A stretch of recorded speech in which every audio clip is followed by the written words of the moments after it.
Je suis Martin Rolland, je suis directeur général de NaturePac, qu'on appelle aussi Coopérative pommicole du lac des Deux-Montagnes. J'ai personnellement fait 17 ans de vente avant d'être directeur général. La vie, je dirais, m'a mené vers le monde de la pomme. Coïncidence, on m'a contacté pour voir mon intérêt pour cette industrie-là. En posant quelques questions, en voyant comment que ça peut être intéressant, c'est santé, c'est tendance. Alors, il y avait beaucoup de choses qui étaient attirantes pour moi pour me lancer dans cette aventure-là. NaturePac est responsable d'emballer les pommes des producteurs. On est donc responsable d'être en lien avec les clients qui sont les grands détaillants de la province de Québec. Il y a 13 ans, la coop a été fondée par Marc Vincent.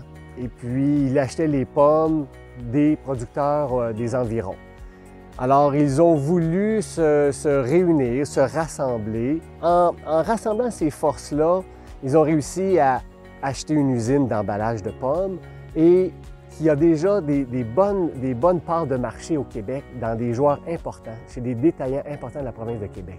Alors, ils sont venus sécuriser un endroit pour envoyer leurs pommes. Marc Vincent a pris le téléphone.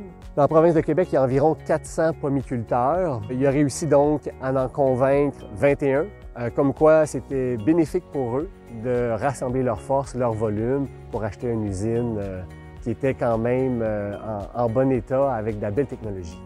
En 13 ans, c'est tout un parcours, bien sûr, là, que ce soit au niveau des opérations, il y a eu des investissements importants en technologie. Maintenant, c'est des machines là, qui vont emballer.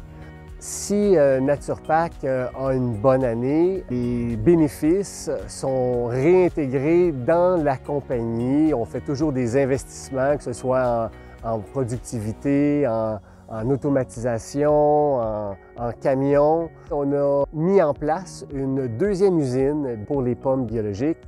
Nous avons quelques clients, il faut en développer plus. Les ventes au Québec représentent environ 4 %. Alors, ça reste encore petit, mais on voit la vague s'en venir. Hein? L'Europe en premier, puis on va suivre la parade, on n'aura pas le choix. La production biologique, tranquillement, prend sa place à ce niveau-là. Au fil des années, le consommateur est bien différent. On voit que les plus jeunes consommateurs vont préférer une pomme plus sucrée. Au Québec, on aime beaucoup la Macintosh, mais elle n'est pas considérée très sucrée, donc elle est plutôt acide. Avec les années, le consommateur en demande de moins en moins de Macintosh. Les nouvelles offres vers le consommateur vont être des pommes plus sucrées. Les prochaines années, il y a bien sûr l'adaptation à la nouvelle réalité du consommateur qui désire avoir une pomme plus sucrée. Donc, les vergers doivent s'adapter à ça. C'est un défi, c'est beaucoup d'argent, c'est beaucoup de temps. Lorsqu'on plante un arbre, il prend environ 5 ans avant d'être productif. Alors, c'est vraiment un projet à long terme. Je crois qu'on aimerait bien se diversifier. Alors, ce que je veux dire par là, c'est faire la transformation de la pomme. Actuellement, on la lave, on l'emballe, on la vend, mais on pourrait bien sûr la transformer.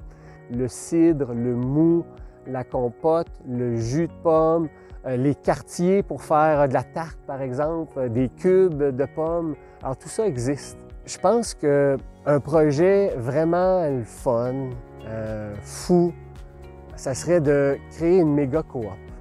Mais on pourrait peut-être rajouter d'autres fruits. Créer une coop avec des bleuets, des fraises, des framboises, même des légumes. Alors, ça serait une première ici au Québec.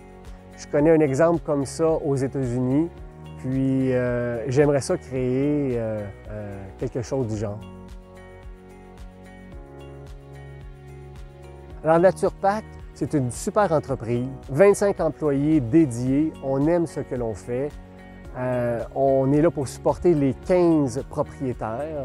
Donc, c'est motivant de voir qu'on peut créer des nouvelles choses, des nouvelles variétés pour offrir des nouveautés là, pour le consommateur.